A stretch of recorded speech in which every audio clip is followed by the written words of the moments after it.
Hello ಮಕ್ಕಳೇ, ನಿಮ್ಮ SSLC term 2 first biology ಕ್ಲಾಸ್ಗೆ ನಿಮ್ಮೆಲ್ಲರಿಗೂ ಸ್ವಾಗತ. ಸೊ ನಾನು ನಿಮ್ಮ ಹರ್ಷಿತಾ SS ಮ್ಯಾಮ್. ನಾನು ಪರೀಕ್ಷೆ ಚಾನಲಲ್ಲಿ ನಿಮ್ಮ ಬಯಾಲಜಿ ಹಾಗೂ ಕೆಮಿಸ್ಟ್ರಿ ಟೀಚರ್ ಆಗಿದ್ದೀನಿ. ಸೊ ಇವತ್ತಿನ ವಿಡಿಯೋಲ್ಲಿ ನಾವು how do organisms reproduce chapter ಏನಿದೆ ಇದನ್ನು ಹೇಗೆ ಓದಬೇಕು, ಇದರ ವೇಟೇಜ್ ಏನು, ಇದರಲ್ಲಿ ಬರುವಂಥ ಡಯಾಗ್ರಾಮ್ಸ್ ಏನು, ಇಂಪಾರ್ಟೆಂಟ್ ಕಾನ್ಸೆಪ್ಟ್ಸ್ ಏನು ಅಂತ ಎಲ್ಲ ನೋಡ್ತೀವಿ. ಆ್ಯಂಡ್ ಅಂದರೆ ಕನ್ನಡದಲ್ಲಿ ಹೇಳಬೇಕಂದ್ರೆ ಜೀವಿಗಳು ಹೇಗೆ ಸಂತಾನೋತ್ಪತ್ತಿ ನಡೆಸುತ್ತವೆ, ಈ ಅಧ್ಯಾಯದ ಪ್ರಮುಖ ಪರಿಕಲ್ಪನೆಗಳು ಯಾವುದು, ಇದರಿಂದ ಎಷ್ಟು ಅಂಕಗಳ ಪ್ರಶ್ನೆ ಬರ್ಬೋದು ನಿಮ್ಮ ಮಂಡಳಿ ಪರೀಕ್ಷೆಯಲ್ಲಿ, ಇದರಲ್ಲಿ ಬರುವಂತಹ ರೇಖಾಚಿತ್ರಗಳು ಯಾವುದು, ಇದನ್ನೆಲ್ಲ ಏನು ತುಂಬ ಸಂಕ್ಷಿಪ್ತವಾಗಿ ತಿಳ್ಕೊತೀವಿ. ಈ ಅಧ್ಯಾಯದ ಪೂರ್ತಿ ವಿವರಣೆ ಬೇಕು, ಪೂರ್ತಿ ಲೆಸನ್ ಬೇಕು ಅಂದರೆ ಕೆಳಗೆ ಪಿಂಡ್ ಕಾಮೆಂಟ್ ಹಾಗೂ ಡಿಸ್ಕ್ರಿಪ್ಷನ್ ಬಾಕ್ಸಲ್ಲಿ ಈ ಅಧ್ಯಾಯದ ಒನ್ ಶಾರ್ಟ್ ವಿಡಿಯೋ ಹಾಗೂ ಸಮರಿ ವಿಡಿಯೋ ಇರುತ್ತೆ. ಫುಲ್ ಡೀಟೇಲ್ಡ್ ಇನ್ ಡೆಪ್ತ್ ಎಕ್ಸ್ಪ್ಲನೇಷನ್ಗೋಸ್ಕರ ನಮ್ಮ ಡಿಸ್ಕ್ರಿಪ್ಷನ್ ಬಾಕ್ಸ್ ಹಾಗೂ ಪಿಂಡ್ ಕಾಮೆಂಟಲ್ಲಿ ಈ ಚಾಪ್ಟರ್ಗೆ ರಿಲೇಟೆಡ್ ಆಗಿರುವಂತಹ ಒನ್ ಶಾರ್ಟ್ ಹಾಗೂ ಸಮರಿ ವಿಡಿಯೋಸ್ ಇರುತ್ತೆ. ಸೊ ನೀವು ಆ ಲಿಂಕ್ಸ್ನ ಜಾಯ್ನ್ ಆಗಿ ಆ ವಿಡಿಯೋಸ್ನ ನೋಡ್ಬೋದು, ಆಯಿತಾ, for a complete detailed explanation. Okay ಮಕ್ಕಳೇ, ಸೊ ತಡ ಮಾಡದೆ ಈ ಕ್ಲಾಸ್ನ ಸ್ಟಾರ್ಟ್ ಮಾಡ್ಕೊಳ್ಳೋಣ.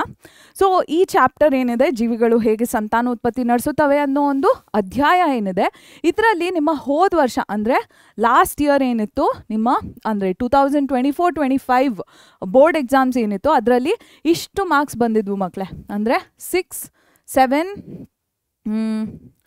3 ಹಾಗೂ 7 ಮಾರ್ಕ್ಸ್, ಒಂದು ಅಂದಾಜು 6 to 7 ಮಾರ್ಕ್ಸ್ ಏನಿದೆ ಈ ಚಾಪ್ಟರಿಂದ ಬರಬಹುದು ಅಂತ ನಾವು ಅನ್ಕೋತೀವಿ. ಇನ್ನು ಯಾವುದರಲ್ಲಿ ನಮ್ಮ ಈ ಬೋರ್ಡ್ ಎಕ್ಸಾಮಲ್ಲಿ 7ರಿಂದ 8 ಅಂದರೆ 6ರಿಂದ 7 ಅಂಕಗಳಷ್ಟು ಪ್ರಶ್ನೆಗಳು ಈ ಅಧ್ಯಾಯದಿಂದ ಬರಬಹುದು ಅಂತ ನೀವು ಅಂದಾಜು ಮಾಡಬಹುದು. ಇದು ನಿಮ್ಮ 2024-25 ಮಾದರಿ ಪ್ರಶ್ನೆ ಪತ್ರಿಕೆಗಳಲ್ಲಿ ಇರುವಷ್ಟು ಅಂಕಗಳು, ಆಯಿತಾ. ಅಂದರೆ 2024-25 ಬೋರ್ಡ್ ಎಕ್ಸಾಮ್ಸ್ಗಿಂತ ಮುಂಚೆ ಮಾಡೆಲ್ ಕ್ವೆಶನ್ ಪೇಪರ್ಸ್ ಕೊಟ್ಟಿರ್ತಾರೆ ಅಲ್ವಾ, ಅದರಲ್ಲಿ ಇರುವಂತಹ ವೇಟೇಜ್ ಈ ಚಾಪ್ಟರಿಗೆ. ಓಕೆ, ಈ ವೇಟೇಜ್ ಎಷ್ಟು ಅಂತ ಎಲ್ಲ ಕೇಳ್ತಿರ್ತೀರ ಅಲ್ವಾ. So this is your answer.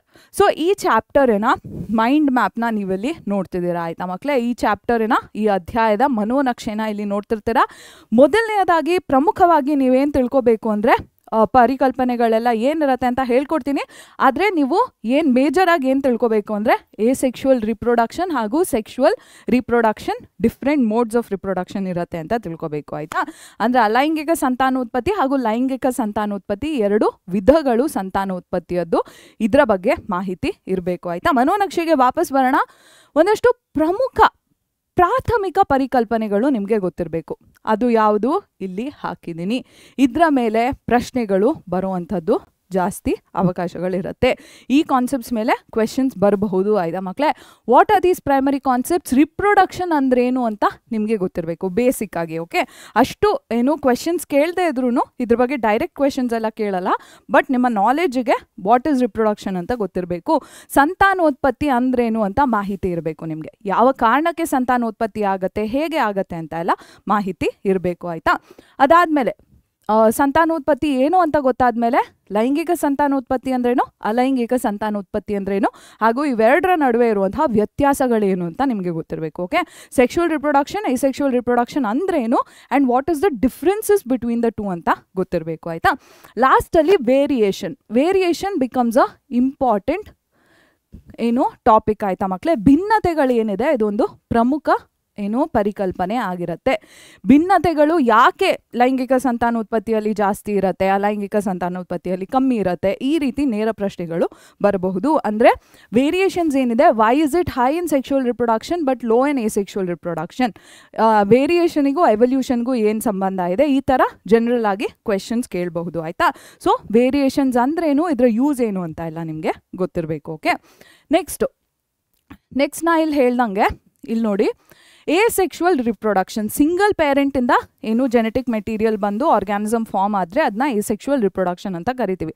ಅಲೈಂಗಿಕ ಸಂತಾನೋತ್ಪತ್ತಿಯಲ್ಲಿ ಕೇವಲ ಒಂದೇ ಒಂದು ಪೋಷಕ ಜೀವಿಯಿಂದ ಅನುವಂಶೀಯ ವಸ್ತು ಬರ್ತಿರತ್ತೆ, ಆಯಿತಾ. ಸೊ ಇದರಲ್ಲಿ ಹಲವಾರು ವಿಧಗಳಿದೆ. ಈ ವಿಧಗಳ ಬಗ್ಗೆ ನಿಮಗೆ ಮಾಹಿತಿ ಇರಬೇಕು. ಇದರಲ್ಲಿ ಡಿಫ್ರೆಂಟ್ ಟೈಪ್ಸ್ ಇದೆ, ಸೆಕ್ಷುವಲ್ ರಿಪ್ರೊಡಕ್ಷನ್ ಡಿಫ್ರೆಂಟ್ ಟೈಪ್ಸ್ ಇದೆ, ಇದ್ರ ಬಗ್ಗೆ ಇನ್ಫಾರ್ಮೇಷನ್ ಇರಬೇಕು. ಸೊ ಏನಿದು ಟೈಪ್ಸ್ ಅಂತ ನೋಡೋಣ. ಇಲ್ಲಿ ನೋಡಿ, so what are the different types? Fission, fragmentation, budding, spore formation, regeneration ಹಾಗೂ ವೆಜಿಟೇಟಿವ್ ಪ್ರಾಪಗೇಷನ್. ಆಯಿತಾ. ಫಿಷನಲ್ಲಿ ಅಗೇನ್ ಏನು ಬೈನರಿ ಹಾಗೂ ಮಲ್ಟಿಪಲ್ ಫಿಷನ್ ಇರುತ್ತೆ. ಸೊ ಇದರ ಬಗ್ಗೆ ಏನು ಗೊತ್ತಿರಬೇಕು, ಯಾವ ಆರ್ಗ್ಯಾನಿಸಮ್ಸ್ ಅಲ್ಲಿ ನಡೆಯುತ್ತೆ, ಯಾವ ಟೈಪ್ ಆಫ್ ಫಿಷನ್ಸ್ ಇದೆ ಅಂತ ನಿಮಗೆ ಗೊತ್ತಿರಬೇಕು. ಸೊ ಮೊದಲನೆಯ ವಿಧ ಬಂದು ವಿದಳನ. ಆಯ್ತಾ ಮಕ್ಕಳೇ. ಸೊ ವಿದಳನದಲ್ಲಿ 2 ರೀತಿ ಇರುತ್ತೆ, ಮತ್ತೆ ಬಹುವಿದಳನ ಹಾಗೂ ದ್ವಿವಿದಳನ. ಆಯ್ತಾ. ಸೊ ಇದರ ಯಾವ ಜೀವಿಯಲ್ಲಿ ನಡೆಯುತ್ತೆ ಅಂತ ನಿಮಗೆ ಮಾಹಿತಿ ಇರಬೇಕು. ಲೀಶ್ಮೇನಿಯಾ ಒಂದು ಏನು ರೋಗಕ್ಕೆ ರೋಗನ ಉಂಟು ಮಾಡುತ್ತೆ, ಕಾಲ ಅಜಾರ್ ಅನ್ನೋ ಒಂದು ರೋಗನ ಉಂಟು ಮಾಡುತ್ತೆ. ಸೊ ಇದ್ರ ಬಗ್ಗೆ ಮಾಹಿತಿ ಇರಬೇಕು.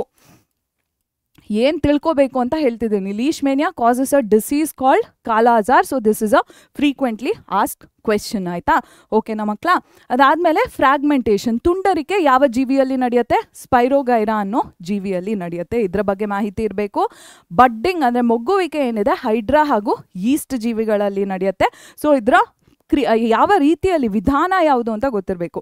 ವಾಟ್ ಕೈಂಡ್ ಆಫ್ ಪ್ರಾಸೆಸ್ ಇಂದ ಬಡ್ಡಿಂಗ್ ಆಗುತ್ತೆ ಅಂತ ಇನ್ಫಾರ್ಮೇಷನ್ ಇರಬೇಕು. ಸ್ಪೋರ್ ಫಾರ್ಮೇಷನ್ ಅಂದರೆ ಬೀಜಕಗಳ ಉತ್ಪಾದನೆ ಏನಿದೆ ರೈಸೋಪಸ್ ಅನ್ನೋ ಒಂದು ಫಂಗಸ್ ಅಲ್ಲಿ ನಡೆಯುತ್ತೆ, ಶಿಲೀಂಧ್ರಿಯಲ್ಲಿ ನಡೆಯುತ್ತೆ. ಆಯ್ತಾ ಮಕ್ಕಳೇ. ನೆಕ್ಸ್ಟ್ ರೀಜನರೇಷನ್ ಏನಿದೆ ಇದು ಹೈಡ್ರಾ ಹಾಗೂ ಪ್ಲನೇರಿಯಾ ಜೀವಿಗಳಲ್ಲಿ ನಡೆಯುತ್ತೆ. ಅಂದರೆ ಪುನರುತ್ಪಾದನೆ ಏನಿದೆ ಇದು ಹೈಡ್ರಾ ಹಾಗೂ ಪ್ಲನೇರಿಯಾ ಜೀವಿಗಳಲ್ಲಿ ನಡೆಯುತ್ತೆ. ನಿಮಗೆ ಇಲ್ಲಿ ಪ್ರಶ್ನೆ ಏನು ಕೇಳ್ತಾರೆ ಅಂದರೆ regeneration is not a normal mode of reproduction. ಪುನರುತ್ಪಾದನೆನ ನಾವು ಸಾಮಾನ್ಯವಾಗಿ ಸಂತಾನೋತ್ಪತ್ತಿಯ ವಿಧ ಅಂತ ಪರಿಗಣಿಸೋದಿಲ್ಲ. ಇದಕ್ಕೆ ಉತ್ತರ ನಿಮಗೆ ಗೊತ್ತಿರಬೇಕು. Okay, this is a very important question. Next vegetative propagation ಏನಿದೆ ಇದರಲ್ಲಿ ನ್ಯಾಚುರಲ್ ಹಾಗೂ ಆರ್ಟಿಫಿಷಿಯಲ್ ಇರುತ್ತೆ. ನ್ಯಾಚುರಲ್ ಅಲ್ಲಿ stem vegetative propagation, root vegetative propagation, leaf vegetative propagation ಎಲ್ಲ ಇರುತ್ತೆ. ಇದರ ಎಕ್ಸಾಂಪಲ್ಸ್ ನಿಮಗೆ ಗೊತ್ತಿರಬೇಕು. ಹಾಗೂ ಆರ್ಟಿಫಿಷಿಯಲ್ ವೆಜಿಟೇಟಿವ್ ಪ್ರಾಪಗೇಷನ್ ಅಲ್ಲಿ ಪರ್ಟಿಕ್ಯುಲರ್ ಆಗಿ ಟಿಶ್ಯೂ ಕಲ್ಚರ್ ಏನಿದೆ ಇದರ ಬಗ್ಗೆ ಮಾಹಿತಿ ಇರಬೇಕು. ಆಯ್ತಾ. ಅಂದರೆ ಕಾಯಜ ಸಂತಾನೋತ್ಪತ್ತಿ ಏನಿದೆ ಇದರಲ್ಲಿ ನೈಸರ್ಗಿಕ ಹಾಗೂ ಕೃತಕ ಸಂತಾನೋತ್ಪತ್ತಿ ಇರುತ್ತೆ. ಕೃತಕ ಕಾಯಜ ಸಂತಾನೋತ್ಪತ್ತಿ ಇದರಲ್ಲಿ ನೈಸರ್ಗಿಕ ಸಂತಾನೋತ್ಪತ್ತಿಯಲ್ಲಿ ನಿಮಗೆ ಎಲೆಯಿಂದ ಹೇಗೆ ಆಗುತ್ತೆ, ಉದಾಹರಣೆಗಳು ಯಾವುವು, ಬೇರು ಕಾಂಡದಿಂದ ಆಗುವಂತಹ ಸಂತಾನೋತ್ಪತ್ತಿಯ ಉದಾಹರಣೆ ಏನು ಅಂತ ಎಲ್ಲ ಗೊತ್ತಿರಬೇಕು. ಅದಾದಮೇಲೆ ಕೃತಕ ಸಂತಾನೋತ್ಪತ್ತಿಯಲ್ಲಿ ಅಂಗಾಂಶ ಕೃಷಿಯ ಬಗ್ಗೆ ಮಾಹಿತಿ ಇರಬೇಕು. ಆಯ್ತಾ ಮಕ್ಕಳೇ. ಸೊ ಈ ಪರಿಕಲ್ಪನೆಗಳನ್ನ ಚೆನ್ನಾಗಿ ತಿಳ್ಕೊಬೇಕು ನೀವು. ನೆಕ್ಸ್ಟು ಎಸ್ ರಿಪ್ರೊಡಕ್ಷನ್ ಆಯಿತು. Yes next advantages of vegetative propagation. So ಕಾಯಜ ಸಂತಾನೋತ್ಪತ್ತಿ ನಡೆಸಿದಾಗ ಅದರ ಉಪಯೋಗಗಳೇನು ಅಂತ ನಿಮಗೆ ಮಾಹಿತಿ ಇರಬೇಕು. ಮತ್ತು steps of tissue culture. So tissue ಕಲ್ಚರಲ್ಲಿ ಸೆಲ್ನ ತಗೋತಾರೆ, ಅದರಿಂದ ಏನು ಕ್ಯಾಲಸ್ನ ಮಾಡ್ತಾರೆ, ಬೇರೆ ಬೇರೆ ಸ್ಟೆಪ್ಸ್ ಇರುತ್ತೆ. ಆಯಿತಾ. ಈ ಸ್ಟೆಪ್ಸ್ ಬಗ್ಗೆ ನಿಮಗೆ ಮಾಹಿತಿ ಇರಬೇಕು. ಅಂಗಾಂಶ ಕೃಷಿಯಲ್ಲಿ ಒಂದು ಜೀವಕೋಶನ ತೆಗೆದುಕೊಂಡು ಅದರಿಂದ ಒಂದು ರೀತಿಯ ಅಂಗಾಂಶನ ತಯಾರಿಸ್ತಾರೆ, ಅದರಿಂದ ಸಸಿಗಳು ಎಲ್ಲ ಬರುತ್ತೆ. ಸೊ ಈ ಹಂತಗಳ ಮಾಹಿತಿ ನಿಮಗೆ ಇರಬೇಕು. ನೆಕ್ಸ್ಟು ಸೆಕ್ಷುವಲ್ ರಿಪ್ರೊಡಕ್ಷನಿನ ಅಡ್ವಾಂಟೇಜಸ್ ಆ್ಯಂಡ್ ಡಿಸ್ಅಡ್ವಾಂಟೇಜಸ್ ಏನು, ಹಾಗೂ ಸೆಕ್ಷುವಲ್ ರಿಪ್ರೊಡಕ್ಷನಲ್ಲಿ ವೇರಿಯೇಷನ್ ಏನು ರೋಲ್ ಪ್ಲೇ ಮಾಡುತ್ತೆ ಅಂತ ಮಾಹಿತಿ ಇರಬೇಕು. ಅಥವಾ ಸೆಕ್ಷುವಲ್ ರಿಪ್ರೊಡಕ್ಷನಿಂದ ವೇರಿಯೇಷನ್ ಜಾಸ್ತಿ ಮಟ್ಟಕ್ಕೆ ಆಗುತ್ತೆ, ಹೇಗಾಗುತ್ತೆ ಅಂತ ಎಲ್ಲ ಗೊತ್ತಿರಬೇಕು. ಆಯಿತಾ. ಅಂದರೆ ಲೈಂಗಿಕ ಸಂತಾನೋತ್ಪತ್ತಿ ಏನಿದೆ ಇದರಲ್ಲಿ ಸ್ವಲ್ಪ ಉಪಯೋಗಗಳಿರುತ್ತೆ, ಸ್ವಲ್ಪ ದುರುಪಯೋಗ ಅನ್ನೋಕ್ಕಾಗಲ್ಲ, ಅನುಕೂಲಗಳು ಹಾಗೂ ಅನಾನುಕೂಲಗಳು ಇರುತ್ತೆ ಲೈಂಗಿಕ ಸಂತಾನೋತ್ಪತ್ತಿಯಲ್ಲಿ. ಸೊ ಇದ್ರ ಬಗ್ಗೆ ಮಾಹಿತಿ ಇರಬೇಕು. ಏನಕ್ಕೆ ಲೈಂಗಿಕ ಸಂತಾನೋತ್ಪತ್ತಿ ಉಪಯೋಗಕರವಾಗಿರುತ್ತೆ, ಏನಕ್ಕೆ ಇದು ಅಷ್ಟು ಉಪಯೋಗಕರವಾಗಿರೋದಿಲ್ಲ ಅಂತ ಎಲ್ಲ ಗೊತ್ತಿರಬೇಕು. ಹಾಗೂ ಭಿನ್ನತೆಗಳು ಹೆಚ್ಚಾಗೋಕೆ ಲೈಂಗಿಕ ಸಂತಾನೋತ್ಪತ್ತಿ ಹೇಗೆ ಅನುವು ಮಾಡಿಕೊಡತ್ತೆ ಅಂತ ಮಾಹಿತಿ ಇರಬೇಕು. ಆಯ್ತಾ. Next sexual reproduction in plants. ನೀವು ಮನೋನಕ್ಷೆ ನೋಡಿದ್ರೆ, ಮೈಂಡ್ ಮ್ಯಾಪ್ನ ನೋಡಿದ್ರೆ ನಿಮಗೆ ಗೊತ್ತಾಗುತ್ತೆ ಸೆಕ್ಷುವಲ್ ರಿಪ್ರೊಡಕ್ಷನಲ್ಲಿ ಪ್ಲಾಂಟ್ಸಲ್ಲಿ ಹೇಗೆ ನಡೆಯುತ್ತೆ ಸೆಕ್ಷುವಲ್ ರಿಪ್ರೊಡಕ್ಷನ್, ಹಾಗೂ ಹ್ಯೂಮನ್ ಬೀಯಿಂಗ್ಸಲ್ಲಿ ಹೇಗೆ ನಡೆಯುತ್ತೆ ಅಂತ ನಿಮಗೆ ಗೊತ್ತಿರಬೇಕು. ಲೈಂಗಿಕ ಸಂತಾನೋತ್ಪತ್ತಿ ಸಸ್ಯಗಳಲ್ಲಿ ಹೇಗೆ ನಡೆಯುತ್ತೆ, ಮಾನವರಲ್ಲಿ ಹೇಗೆ ನಡೆಯುತ್ತೆ ಅಂತ ಮಾಹಿತಿ ಇರಬೇಕು. ಸೊ ಸಸ್ಯಗಳ ಬಗ್ಗೆ ಏನು ಮಾಹಿತಿ ಇರಬೇಕು ಅಂದರೆ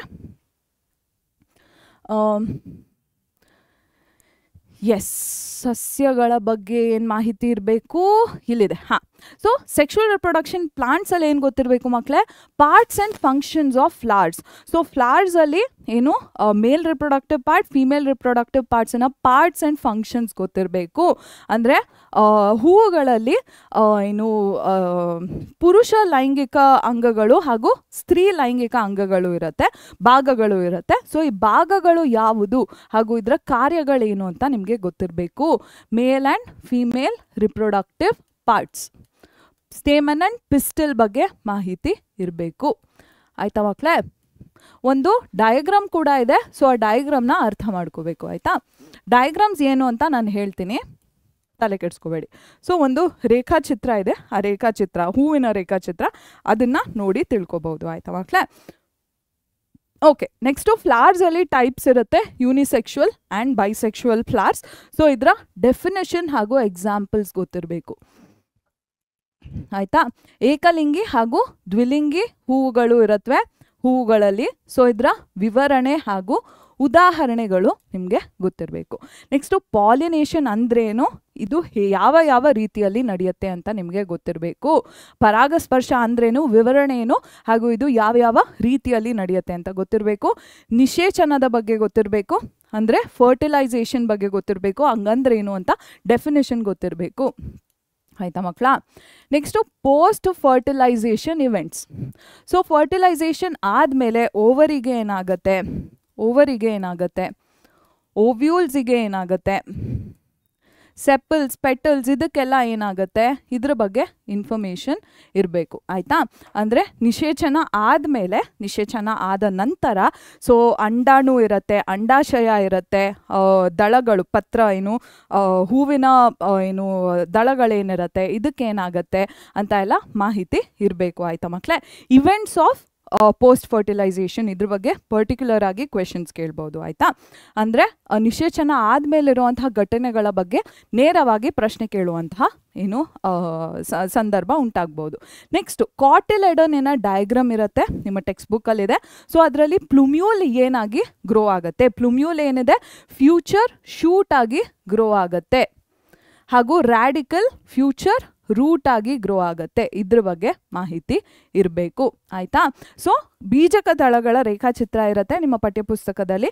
ಅದರಲ್ಲಿ ಪ್ರಥಮ ಕಾಂಡ ಏನಿದೆ ಇದು ಕಾಂಡವಾಗಿ ಬೆಳವಣಿಗೆ ಆಗುತ್ತೆ, ಪ್ರಥಮ ಬೇರೇನಿದೆ ಇದು ಬೇರಾಗಿ ಅಂದರೆ ಏನು ಸಸಿ ದೊಡ್ಡದಾದ ಮೇಲೆ ಬೇರಾಗಿ ಬೆಳವಣಿಗೆ ಆಗುತ್ತೆ. ಇದ್ರ ಬಗ್ಗೆ ಮಾಹಿತಿ ಇರಬೇಕು. Next, yes, reproduction in human ಬೀಯಿಂಗ್ಸಲ್ಲಿ ಆಗುವಂತಹ ರಿಪ್ರೊಡಕ್ಷನ್ ಬಗ್ಗೆ ಏನು ಮಾಹಿತಿ ಇರಬೇಕು, ಮಾನವರಲ್ಲಿ ಲೈಂಗಿಕ ಸಂತಾನೋತ್ಪತ್ತಿ ಆಗುತ್ತಲ್ವಾ, ಇದ್ರ ಬಗ್ಗೆ ಏನು ಮಾಹಿತಿ ಇರಬೇಕು. ಅಡಾಲಸೆನ್ಸ್ ಆ್ಯಂಡ್ ಪ್ಯೂಬರ್ಟಿ ಡೆಫಿನಿಷನ್ಸ್ ಗೊತ್ತಿರಬೇಕು ನಿಮಗೆ. ಪ್ರೌಢಾವಸ್ಥೆ ಹಾಗೂ ಡೆಫಿನಿಷನ್ ಅಂದರೆ ಹದಿಹರೆಯ ಹಾಗೂ ಪ್ರೌಢಾವಸ್ಥೆ ಏನಿದೆ ಇದರ ಏನು ವಿವರಣೆ ಗೊತ್ತಿರಬೇಕು. ಹಾಗೂ ಪ್ರೌಢಾವಸ್ಥೆಯ ಸಮಯದಲ್ಲಿ ಪುರುಷರಲ್ಲಿ ಹಾಗೂ ಮಹಿಳೆಯರಲ್ಲಿ ಬೇರೆ ಬೇರೆ ರೀತಿಯ ಬದಲಾವಣೆಗಳಾಗತ್ತೆ. ಸೊ ಸಾಮಾನ್ಯ ಬದಲಾವಣೆಗಳು ಯಾವುದು, ಪುರುಷ ಹಾಗೂ ಮಹಿಳೆಯರಲ್ಲಿ ಆಗುವಂಥ ಸಾಮಾನ್ಯ ಬದಲಾವಣೆಗಳು ಯಾವುದು, ಹಾಗೂ ಏನು ಪ್ರತ್ಯೇಕ ಬದಲಾವಣೆಗಳು ಯಾವುದು ಅಂತ ಗೊತ್ತಿರಬೇಕು. ಬಾಯ್ಸ್ ಆ್ಯಂಡ್ ಗರ್ಲ್ಸಲ್ಲಿ during puberty or adolescence changes ಆಗುತ್ತೆ. ಸೊ ಕಾಮನ್ ಚೇಂಜಸ್ ಯಾವುದು between boys and girls, and separate changes ಏನು ಡಿಫ್ರೆಂಟ್ ಚೇಂಜಸ್ ಯಾವುದು ಬಿಟ್ವೀನ್ ಬಾಯ್ಸ್ ಆ್ಯಂಡ್ ಗರ್ಲ್ಸ್ ಬಗ್ಗೆ ನಿಮಗೆ ಮಾಹಿತಿ ಇರಬೇಕು. ಮೇಲ್ ರಿಪ್ರೊಡಕ್ಟಿವ್ ಸಿಸ್ಟಮಿನ ಪಾರ್ಟ್ಸ್ ಆ್ಯಂಡ್ ಫಂಕ್ಷನ್ಸ್ ಗೊತ್ತಿರಬೇಕು. ಆಯಿತಾ ಮಕ್ಕಳೇ? ಮೇಲ್ಸಲ್ಲಿ ವ್ಯಾಸ್ ಡಿಫ್ರೆನ್ಸ್ ಇರುತ್ತೆ, ಟೆಸ್ಟಿಸ್ ಇರುತ್ತೆ, ಸೊ ಬೇರೆ ಬೇರೆ ಪಾರ್ಟ್ಸ್ ಇರುತ್ತೆ. ಸೊ ಇದರ ಪಾರ್ಟ್ಸ್ ಯಾವುದು, ಫಂಕ್ಷನ್ಸ್ ಯಾವುದು ಅಂತ ಗೊತ್ತಿರಬೇಕು. ಅಂದರೆ ಪುರುಷ ಲೈಂಗಿಕ ಏನು ಸಂತಾನೋತ್ಪತ್ತಿ ವ್ಯೂಹ ಏನಿದೆ ಅಥವಾ ವ್ಯವಸ್ಥೆ ಏನಿದೆ ಇದರಲ್ಲಿ ಬೇರೆ ಬೇರೆ ಅಂಗಗಳಿರುತ್ತೆ. ಸೊ ಈ ಅಂಗಗಳ ಭಾಗ ಹಾಗೂ ಕಾರ್ಯ ಗೊತ್ತಿರಬೇಕು. ಅದೇ ರೀತಿ ಸ್ತ್ರೀಗಳಲ್ಲೂ ಸಂತಾನೋತ್ಪತ್ತಿ ವ್ಯೂಹ ಏನಿದೆ ಇದರಲ್ಲಿ ಬೇರೆ ಬೇರೆ ಭಾಗ ಇರುತ್ತೆ, ಅಂಡಾಶಯ ಇರುತ್ತೆ, ಗರ್ಭಕೋಶ ಇರುತ್ತೆ. ಸೊ ಇದರ ಬೇರೆ ಬೇರೆ ಭಾಗಗಳ ಬೇರೆ ಬೇರೆ ಕಾರ್ಯ ಏನು ಅಂತ ಗೊತ್ತಿರಬೇಕು. ಸೊ ಫಿಮೇಲ್ಸಲ್ಲಿ ಕೂಡ there is ovaries, fallopian tube, uterus ಎಲ್ಲ ಇರುತ್ತೆ. ಆಯಿತಾ? ಸೊ ಇದರ ಏನು ಪಾರ್ಟ್ಸ್ ಏನು, ಈ ಪಾರ್ಟ್ಸ್ ಎಲ್ಲ ಯಾವ್ದು ಹಾಗೂ ಇದರ ಫಂಕ್ಷನ್ಸ್ ಏನು ಅಂತ ಗೊತ್ತಿರಬೇಕು. ಆಯಿತಾ ಮಕ್ಕಳ? Next, yes, site and process of fertilization. So human ಬೀಯಿಂಗ್ಸಲ್ಲಿ ಫೆಲೋಪಿಯನ್ ಟ್ಯೂಬಲ್ಲಿ ಫರ್ಟಿಲೈಸೇಷನ್ ಆಗತ್ತೆ. ಸೊ ಇದ್ರ ಬಗ್ಗೆ ಇದನ್ನು ಓವಿಡಕ್ಟ್ ಅಂತ ಕೂಡ ಕರೀತಾರೆ. ಸೊ ಇದು ನಿಮಗೆ ಗೊತ್ತಿರಬೇಕು. ಆಯಿತಾ? ಅಂದರೆ ಏನು ಮಾನವರಲ್ಲಿ ಅಂಡನಾಳ ಏನಿದೆ ಇದರಲ್ಲಿ ನಿಷೇಚನ ಉಂಟಾಗತ್ತೆ. ಅಂದರೆ ಗಂಡು ಲಿಂಗಾಣು ಹಾಗೂ ಹೆಣ್ಣು ಲಿಂಗಾಣು ಏನಿದೆ ಈ ಭಾಗದಲ್ಲಿ ಒಟ್ಟುಗೂಡತ್ತೆ. ಆಯಿತಾ ಮಕ್ಕಳೇ? ಸಂಯೋಗಗೊಳ್ಳತ್ತೆ. ಆಯಿತಾ? ಸೊ ಇದ್ರ ಬಗ್ಗೆ ಮಾಹಿತಿ ಇರಬೇಕು. ಅದಾದಮೇಲೆ ಪ್ಲೆಸೆಂಟಾ. ಸೊ ಪ್ಲೆಸೆಂಟಾ ಫಂಕ್ಷನ್ ಏನು ಅಂತ ಗೊತ್ತಿರಬೇಕು ಪ್ರೈಮರಿಲಿ. ಸೊ ಏನು ಫೀಟಸಿಗೆ ನ್ಯೂಟ್ರಿಷನ್ ಪ್ರೊವೈಡ್ ಮಾಡೋದು, ಫೀಟಸಿಂದ ವೇಸ್ಟ್ ಮೆಟೀರಿಯಲ್ಸ್ನ ತೆಗೆದುಕೊಂಡು ಮದರ್ ಸರ್ಕ್ಯುಲೇಷನ್ಗೆ ಪಾಸ್ ಆನ್ ಮಾಡೋದು ಪ್ಲೆಸೆಂಟಾನ ಫಂಕ್ಷನ್. ಹಾಗೂ ಸ್ಟ್ರಕ್ಚರಲ್ಲಿ ಕೂಡ ಡಿಫ್ರೆನ್ಸಸ್ ಇರುತ್ತೆ, ಅಂದರೆ ಸ್ಟ್ರಕ್ಚರಲ್ಲಿ ಕೂಡ ಸ್ಪೆಷಾಲಿಟಿ ಇರುತ್ತೆ.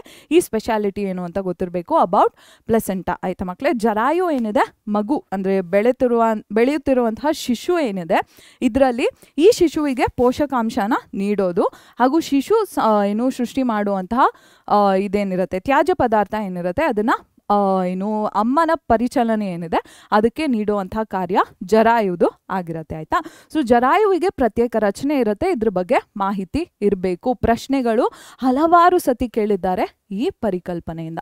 So this is a very important topic. Okay, next menstruation ಏನಕ್ಕಾಗತ್ತೆ, ಹೇಗೆ ಆಗುತ್ತೆ, ಮೆನ್ಸ್ಟ್ರುಯೇಷನಲ್ಲಿ ವೆಜೈನಾಯಿಂದ ಏನು ಹೊರಗೆ ಬರ್ತಿರತ್ತೆ ಅಂತ ಗೊತ್ತಿರಬೇಕು. ಆಯಿತಾ, ಅಂದರೆ ಋತುಚಕ್ರ ಏನಿದೆ ಇದು ಯಾವ ಕಾರಣಕ್ಕೆ ಆಗುತ್ತೆ, ಹೇಗೆ ಆಗುತ್ತೆ, ಹಾಗೂ ಯೋನಿ ಏನಿದೆ ಇದರಿಂದ ಯಾವ ಪದಾರ್ಥಗಳು ಅಥವಾ ವಸ್ತುಗಳು ಹೆಣ್ಣಿನ ದೇಹದಿಂದ ಹೊರಗೆ ಬರುತ್ತೆ ಅಂತ ನಿಮಗೆ ಮಾಹಿತಿ ಇರಬೇಕು. ಆಯಿತಾ, next so sexually transmitted diseases, reproductive health ಅನ್ನೋ ಒಂದು ಪಾರ್ಟಲ್ಲಿ ಈ ಕಾನ್ಸೆಪ್ಟ್ಸ್ ಬರುತ್ತೆ. ಅಂದರೆ ಸಂತಾನೋತ್ಪತ್ತಿ ಆರೋಗ್ಯ ಏನಿದೆ ಈ ಭಾಗದಲ್ಲಿ ಈ ಪರಿಕಲ್ಪನೆಗಳು ಬರುತ್ತೆ.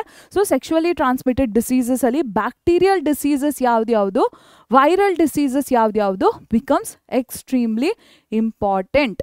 ಬ್ಯಾಕ್ಟೀರಿಯಾಯಿಂದ ಆಗುವಂತಹ ಸೋಂಕುಗಳು ಯಾವುದು, ವೈರಸ್ಗಳಿಂದ ಆಗುವಂತಹ ಸೋಂಕುಗಳು ಯಾವುದು, ಇದರ ಉದಾಹರಣೆಗಳು ಗೊತ್ತಿರಬೇಕು.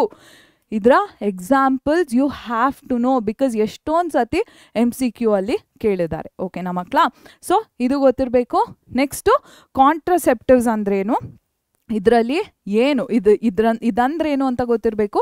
ನೆಸೆಸಿಟಿ ಏನು ಅಂತ ಗೊತ್ತಿರಬೇಕು. ಅಂದರೆ ಏನು ಗರ್ಭ ನಿರೋಧಕಗಳು ಏನಿದ್ದಾವೆ ಇದರ ಏನು ವಿವರಣೆ ಏನು ಅಂತ ಗೊತ್ತಿರಬೇಕು. ಇದು ಯಾವುದಕ್ಕಾಗಿ ಬಳಸಲಾಗತ್ತೆ ಅಂತ ಗೊತ್ತಿರಬೇಕು. ಹಾಗೂ ಇದರಲ್ಲಿ ಕೂಡ ವಿಧಗಳು ಇರುತ್ತೆ. ಆಯಿತಾ ಮಕ್ಕಳ, ಸೊ ಮೆಕ್ಯಾನಿಕಲ್ ಹಾರ್ಮೋನ್ಸ್, IUD ಅಂದರೆ ಇಂಟ್ರಾ ಯೂಟರಿನ್ ಡಿವೈಸಸ್ ಅಂತೀವಿ, ಹಾಗೂ ಸರ್ಜಿಕಲ್ ಮೆಥಡ್ಸ್ ಎಲ್ಲ ಇರುತ್ತೆ. ಸೊ ಇದರ ಎಕ್ಸಾಂಪಲ್ಸ್ ಗೊತ್ತಿರಬೇಕು ನಿಮಗೆ.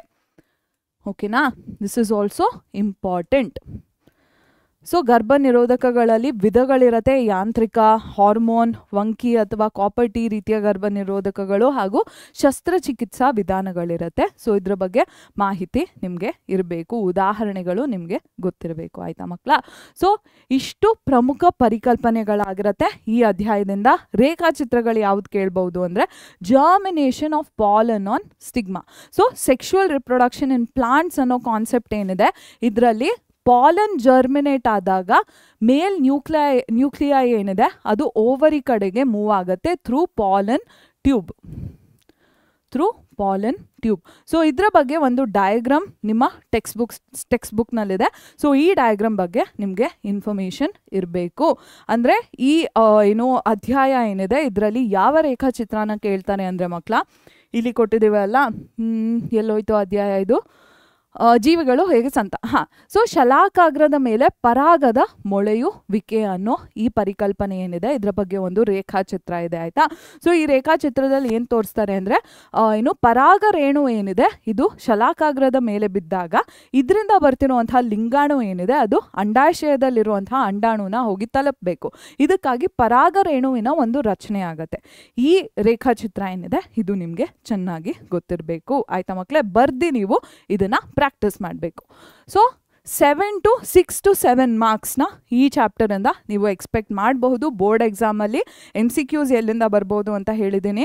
ಬ್ಯಾಕ್ಟೀರಿಯಾ, ವೈರಸ್ ಡಿಸೀಸಸ್ಸಿಂದ ಬರ್ಬೋದು, ಫೆಲೋಪಿಯನ್ ಟ್ಯೂಬ್ ಏನಿದೆ ಇದು, ಸೈಟ್ ಆಫ್ ಫರ್ಟಿಲೈಸೇಷನ್ನ, ಈ ರೀತಿ MCQsನ ಜನರಲ್ ಆಗಿ ಕೇಳ್ತಾರೆ. ಆಯಿತಾ ಮಕ್ಕಳೇ, ಅಂದರೆ ಬಹು ಆಯ್ಕೆಯ ಪ್ರಶ್ನೆ ಎಲ್ಲಿಂದ ಬರ್ಬೋದು, ಇನ್ನು ಲೈಂಗಿಕ ಸೋಂಕು ಏನಿದೆ ಇದರಲ್ಲಿ ಬ್ಯಾಕ್ಟೀರಿಯಾ ಯಾವುದು ಉಂಟು ಮಾಡುತ್ತೆ, ವೈರಸ್ ಯಾವುದು ಉಂಟು ಮಾಡುತ್ತೆ, ಈ ರೀತಿ ಪ್ರಶ್ನೆಗಳು ಬರಬಹುದು.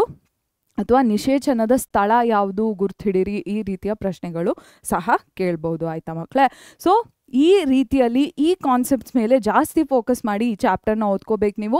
ನಾ ಹೇಳ್ದಂಗೆ ಈ ಚಾಪ್ಟರ್ ಏನಿದೆ ಇದರ ಕಂಪ್ಲೀಟ್ 1 ಶಾಟ್ ಹಾಗೂ ಸಮರಿ ವಿಡಿಯೋ ನಿಮಗೆ ಪಿನ್ಡ್ ಕಾಮೆಂಟ್ ಹಾಗೂ ಡಿಸ್ಕ್ರಿಪ್ಷನ್ ಬಾಕ್ಸಲ್ಲಿ ಲಿಂಕ್ಸ್ನ ಕೊಟ್ಟಿರ್ತೀವಿ. ಆಯಿತಾ, ಸೊ ಈ ವಿಡಿಯೋ ನಿಮಗೆ ಇಷ್ಟ ಆಗಿದೆ ಅಂದರೆ ದಯವಿಟ್ಟು ಲೈಕ್ ಮಾಡಿ ಹಾಗೂ ವಿಡಿಯೋನ ಶೇರ್ ಮಾಡಿ ಹಾಗೂ ಚಾನಲ್ಗೆ ಸಬ್ಸ್ಕ್ರೈಬ್ ಮಾಡಿ. ಆಯಿತಾ ಮಕ್ಕಳೇ, ಆ್ಯಂಡ್ ಇನ್ನೊಂದೇನು ಹೇಳಬೇಕು ಅಂದರೆ ನಿಮಗೆ ನೆಕ್ಸ್ಟ್ ಯಾವ ವಿಡಿಯೋಸ್ ಬೇಕು ಅಂತ ಕಾಮೆಂಟ್ ಸೆಕ್ಷನಲ್ಲಿ ಮೆನ್ಷನ್ ಮಾಡಿದ್ರೆ ನಾ ಆ ಥರ ವೀಡಿಯೋಸ್ನ ಪ್ರಿಪೇರ್ ಮಾಡಿ ಕೆಮಿಸ್ಟ್ರಿ ಆ್ಯಂಡ್ ಬಯಾಲಜಿಯಲ್ಲಿ ನಿಮಗೆ ಕೊಡಲಿಕ್ಕೆ ಟ್ರೈ ಮಾಡ್ತೀನಿ. ಆಯಿತಾ, so thank you so much ಇವತ್ತಿನ ವಿಡಿಯೋನ ನೋಡಿದ್ದಕ್ಕೆ, and make sure you watch the next video.